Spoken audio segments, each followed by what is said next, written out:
About a name like Anna. Hey.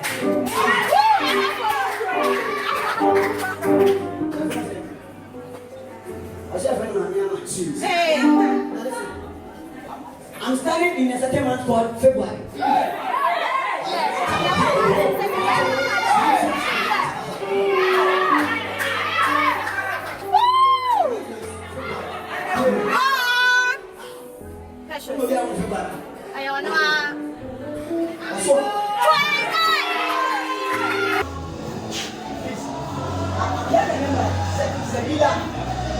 What is Sabila here?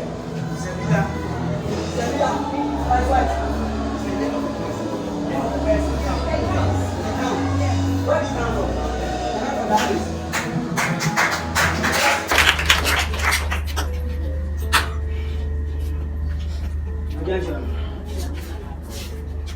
What do you mean I'm in the book?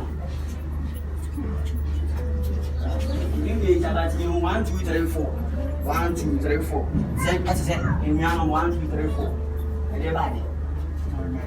Come on, I'm here for.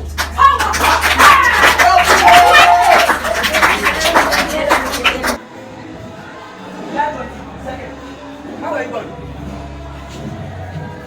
You are July 20th. I'm seeing that you are connected. July 20th. The Holy Spirit spoke to me that we should pray for you. What is? I'm seeing you in a certain SHS. SHS. What is Christ the King something? You have Christ the King. What is that? What? Is it a school? That? I don't know if you are here. You went to that school. What? But I'm seeing a certain attire like you wearing a green attire. That's your dress. How would you come for this? And I listen to more. Share. No person will trust your life before my before about in fact. Mike you also way. What I imagine.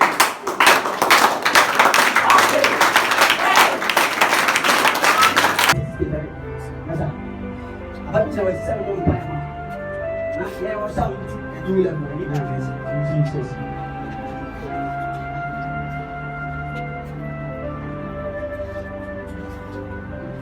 And two family, and two family. I hear them like I do. Why do you?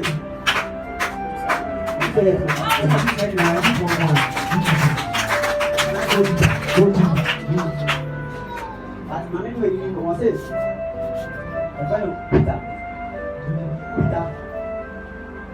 And two. I said, hey. What's it? What's my family now? Hey! Hey! I'm only going to go away.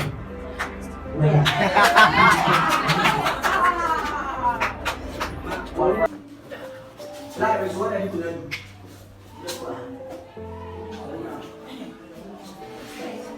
What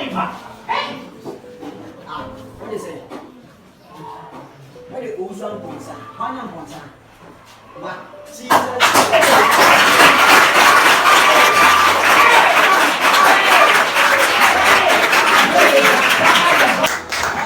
In the realms of the spirit, I saw you were having a thing of ignorance and you are flying.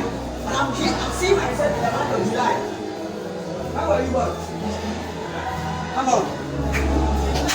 Even after another year, I can please.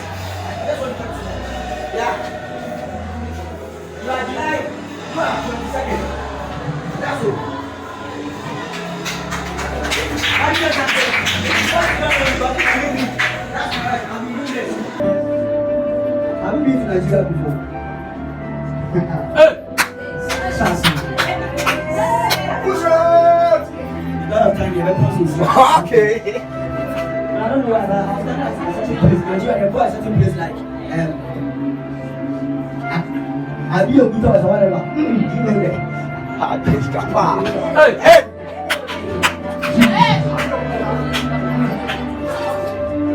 You are a nice man.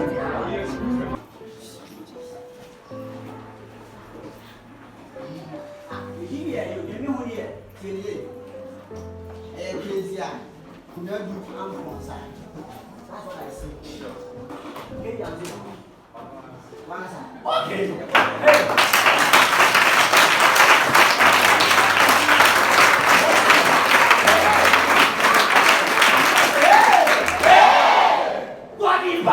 Who's going to make our message at school and they ties the king, but we start to ties the king, the cat, you said about.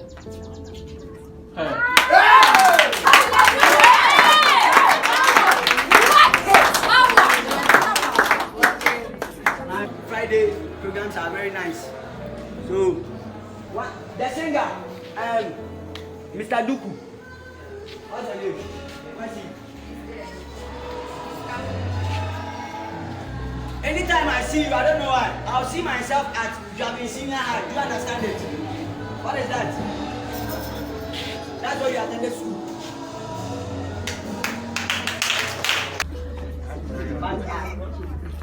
One call, he said,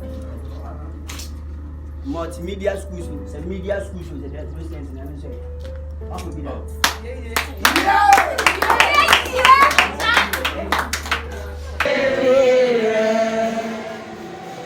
Our president is here. I want him to come. Daddy, please, you are invited here.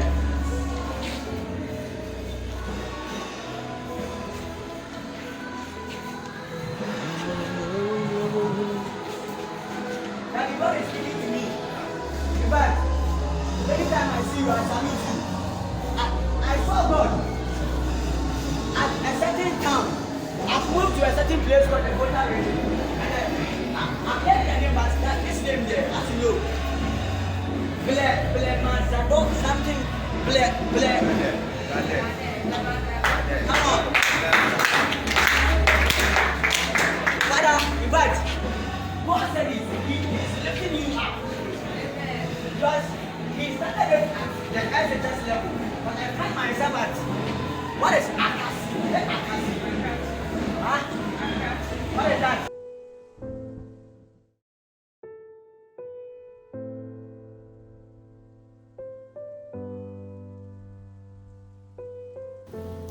Well, growing up as a young boy, I didn't know what to do. I was moving to and fro, gallivanting through the town. Until one day, I remember that was 2011, where I went to coma, and with what I saw that when you die, something's ahead of you. So when I woke up, I told myself that I'm not going to be stubborn again, because the way I was very stubborn, if I tell you, you will not even believe. I used to steal, we used to go to the bush. I don't care about what you tell me, I'll just do what I want. And so when I saw these things, I remember Hebrews 9:27 says that it is appointed unto man to die once, and after that is judgment. So I told myself I'm not going to be stubborn again. I told myself that I'm going to propagate the gospel. So 2011, I was in JHS 1. I started to tell the untold about God. And I remember I moved from town to town.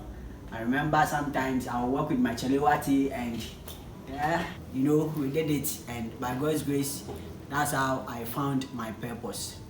And through that, the ministry came out.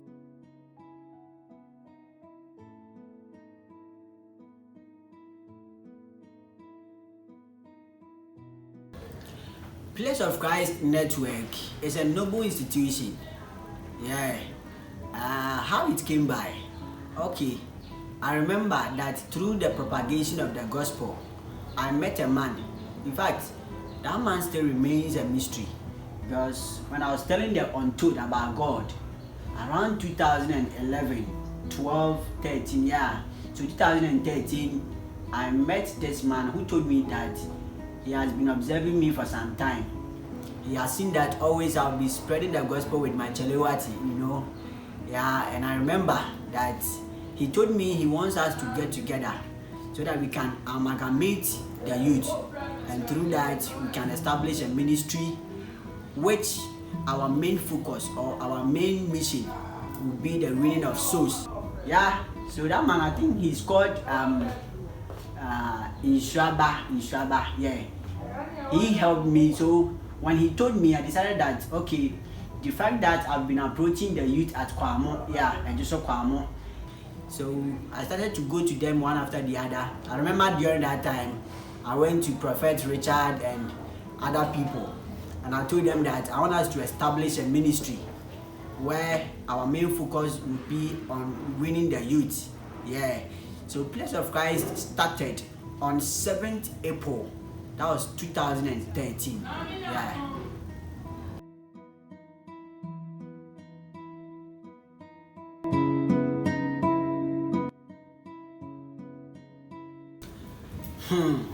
For the challenges, I would say that they are enormous, just because growing up as a young minister, I didn't know what to do. Paul said in 1 Corinthians 12 verse 1 that concerning the things of the Spirit, he doesn't want us to be ignorant. In fact, I was very ignorant. Our ministry is lacking many things. So one of the greatest challenges I was ever encountering is finance, just because sometimes we wish to go to a place, to spread the gospel, and growing up as a young minister, there were nothing to be of help to. And in fact, I wasn't happy with it. And I remember that one of the very things which I used to overcome these problems or these catastrophes is Philippians 4 verse 13.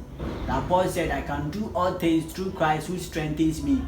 In fact, we faced criticisms, humiliation, and people were despising us.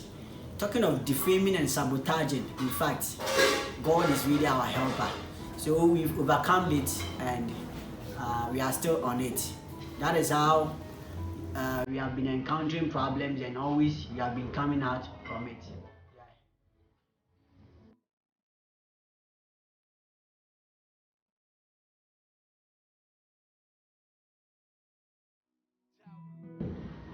Okay, for my calling as a minister of God, in fact, my mommy told me how I was born, and she said when she was pregnant, men of God used to say she will give birth unto a man who is going to be a great prophet.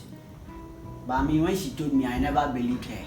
At that time, I was very stubborn. I'll just move out and do my thing, so I was not minding her.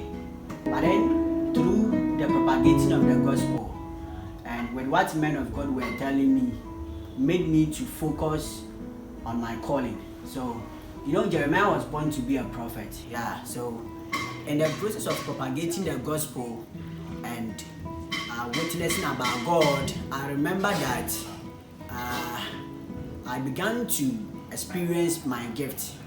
In Ephesians 4 verse 11, he said he gave some to be apostles, prophets, evangelists, pastors, and teachers.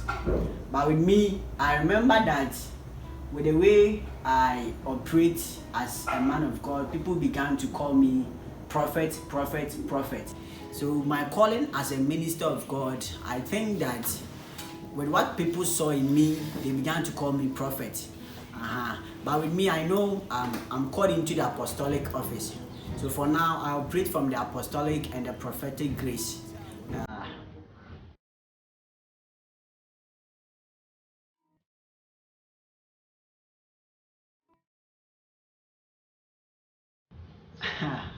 For the prophetic, prophetic is about speaking the mind of God.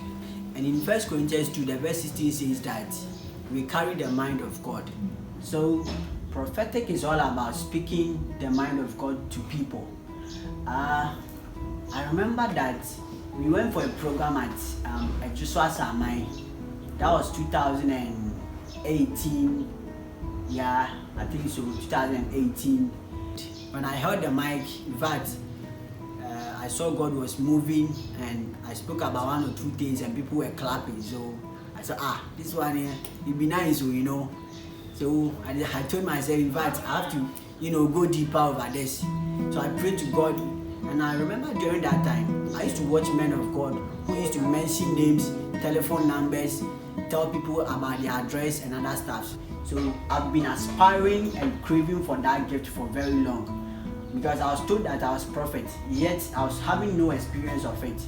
So around that time, I think it was in December, December 7th, when we went for that program. I remember I mentioned the name and they were clapping. So I told myself I have to go deeper. And from that day till now, I think God has been so faithful. We are still on it. To me, I've not entered into the prophetic because I believe that I have to go deeper like my mentor, Apostle Johnson Suleiman. God bless you.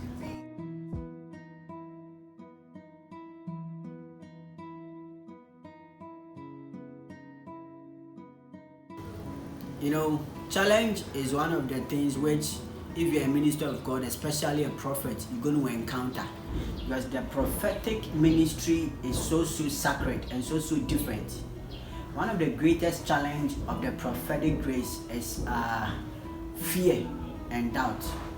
So this is where sometimes you see something about somebody and you want to talk about it, but then you are afraid to talk about it just because when you tell the person and the person says he or she doesn't know anything about it, it becomes a problem. So people usually doubt that calling. I mean, when they see something about somebody. And then the next thing is about the prophetic direction towards the person, especially I myself as a prophet. Sometimes God will tell you not to eat some food. Sometimes they will tell you, God will tell you that this kind of dress you shouldn't wear. That sometimes I don't have to talk to anybody. I have to keep mute for the whole day. Sometimes I use some certain things to bath and other stuff. Yeah, anybody who is a prophet knows about this. So these are the challenges of the prophetic. Because sometimes you want to eat a certain food and God is saying no. Sometimes you want to say something but then God is saying nah. So with all these things, I think these are the major challenges I've been facing for now. Talking about fear and then the doubt plus the prophetic direction. Thank you.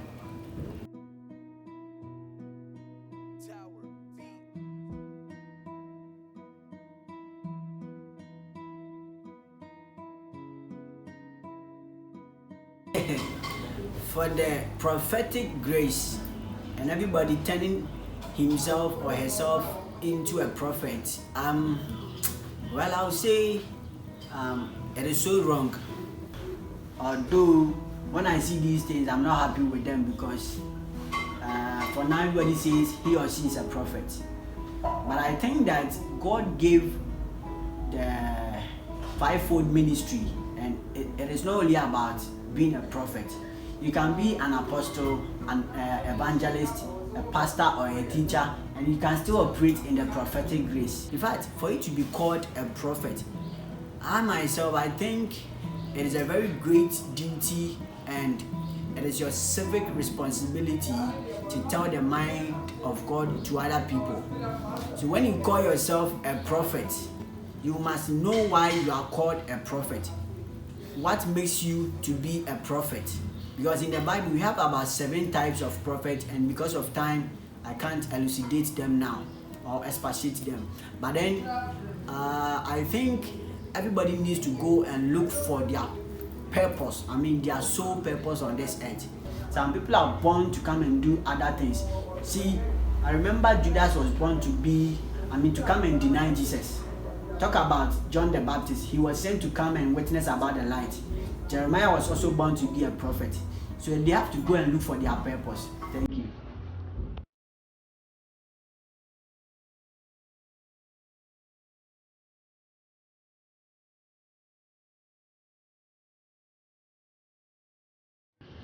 For the management and preservation of the ministry, I would say that God is my foundation. Psalm 91 verse 1 says that he that dwelleth in the secret place of the Most High shall abide under the shadow of the Almighty. And in Matthew 16, God said he's going to build his church and the gate of hell shall never prevail. So God is my everything. In fact, I'll not lie to you. My secret is God. And I also look up to some people. I have a spiritual father, Prophet Nana Opoku Ajimai, who has been teaching me and taking me through so many things, how to maintain a ministry.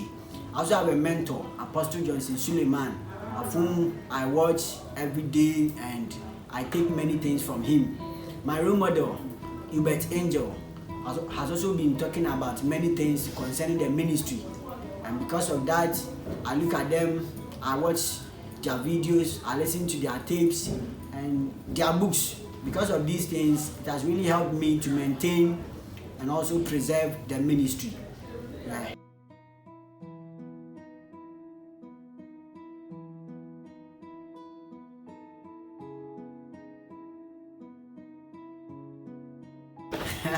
Okay, God told Habakkuk to write the vision on a tablet.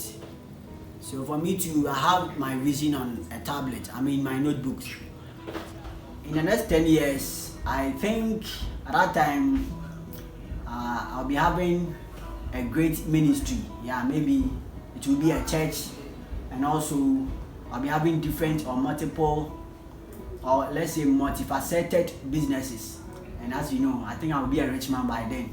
And for marriage, by the next 10 years, I believe so.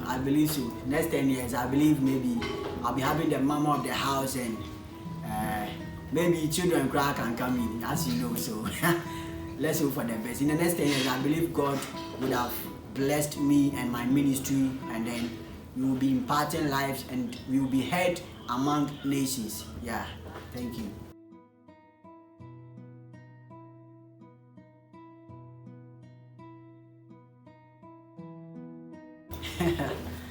For the ladies, I think that it's a matter of setting boundaries.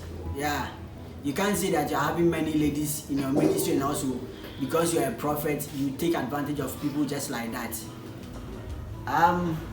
For me, I've set some boundaries. You have to respect ladies, you have to value them, make them feel that they are very important in the ministry. But then you have to set boundaries. I can't let a lady come to my house in the night, just one lady. Maybe I'll be in the room alone and I'll call one lady to come. No. And you have to set boundaries. Yeah, it's all about setting boundaries or limits. So that maybe sometimes I can play with them, I joke with them, we do much things together, but then there are boundaries which I'm not supposed to cross. So that is how I relate with my ladies. I make them feel that they are the most greatest human beings on earth. Yeah, I respect my ladies. God bless my members. Place of Christ ladies, massive ladies. God richly bless them. So it's all about setting boundaries and limits, and then you don't have to cross them. God bless you.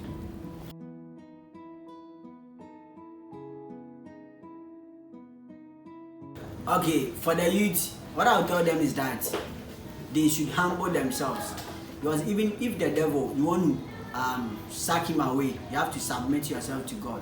So one of the very things I'll tell the youth is that they should submit themselves unto authority. In Hebrews 13, the verse 17 says that we should humble ourselves unto our spiritual fathers. And so sometimes I see some of the youth with big mantles. Sometimes their mantles are like my towel. What I can tell them is that they should humble themselves. It's all about obedience and humility. With that, it can take you to anywhere. So they shouldn't rush, because if you rush, you get rashes. Just humble yourself, focus on what God has given to you. Be mindful of yourself. Don't be doing things anyhow.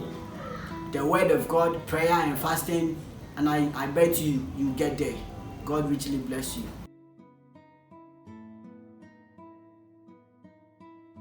I'm Prophet Richard Amponsan. It has been a blissful and opportune time for meeting my daddy, Papa Gideon. God bless you. I would like to use this platform to tell you or wish you happy birthday and prosperous life. Because of his hard working and his humility, it has brought much impartation to my life and to my family. You see, talking about this man, I would like to tell you something small about him. He's a little comedian, forgive me to say, he's funny. You see, all these things are things that entertain me and makes me feel happy. God bless you, Papa Gideon. Long life. I'm Minister Saki, and I'd like to talk a little more about Papa Gideon. Words cannot express my feelings nor my thanks for his great impact for my life and many lives. Meeting him was a very great encounter I've ever had in life, and I'd like to say a very big thank you for your perseverance, support, and love for all. Thank you so much for everything. Happy birthday. I'm Prophet Nana Mensa Bonsu, and I'm here to show my gratitude towards a great man of God. I call him Papa Gideon. Papa, on this day, I just want to say God bless you. Happy birthday to it is your son, the dancing prophet. In fact, there is a saying that God will bless you, but he will do that through a man. And Papa Gideon has been my man. Since I met him, in fact, he has been a great impartation upon my life and the life of others too. Daddy, we thank you for blessing us and also for guiding us. We say happy birthday. God bless you. Enjoy your day. We love you. My name is Lady Bishop Nyamedo Adulako. I'm here to show my gratitude towards Prophet Gideon Obeng. He has been a very perfect and a very simple man of God who has really impacted many souls. More especially, I can't remember at the point of time when I was in the death and life journey. He really saved my soul. I really appreciate him a lot. I love you, Daddy. God bless you. Hey, I'm Nana Bonsu, and I deem it a great honor to celebrate the man of God, Papa Gideon. In fact, it's been a wonderful journey with him for about 7 years now, when we met at SHS. And from that time till now, he has been a blessing, he has been a loving, a guider, a counselor, and a mentor. One question that people always ask me is that, how is it that you've been able to stay with your spiritual father for about 7 years without any problem? And I always tell them one thing, it's because I simply honor him. In fact, being around him, you feel secure, you feel enlightened. He always bless you with God's word and everything. And I've always loved questions that people always ask me, that how are you able to relate with him? And I always tell them, it's because he's down to the earth. He's such a humble guy, he's such a humble man of God to be with. And in fact, on this day, we want to celebrate him for everything that he has done. I stand in for all his sons around the world. And we say thank you so much for your loving kindness upon our lives, with your support and your love. We say thank you, Papa. God bless you. Have a wonderful birthday. Bless up. God bless you, Daddy.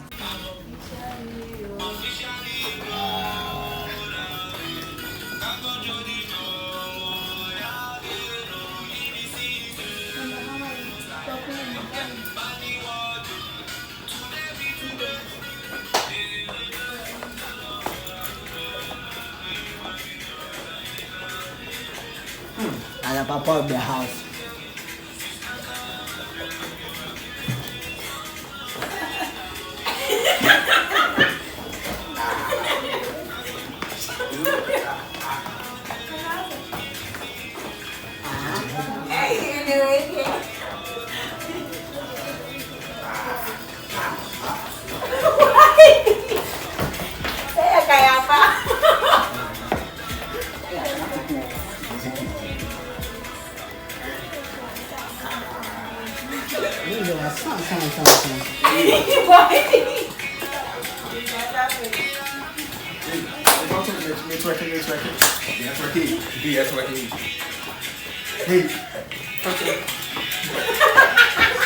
I remember behind the scenes anymore.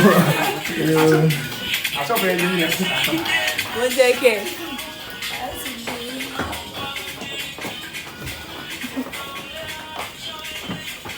When you sex kakra.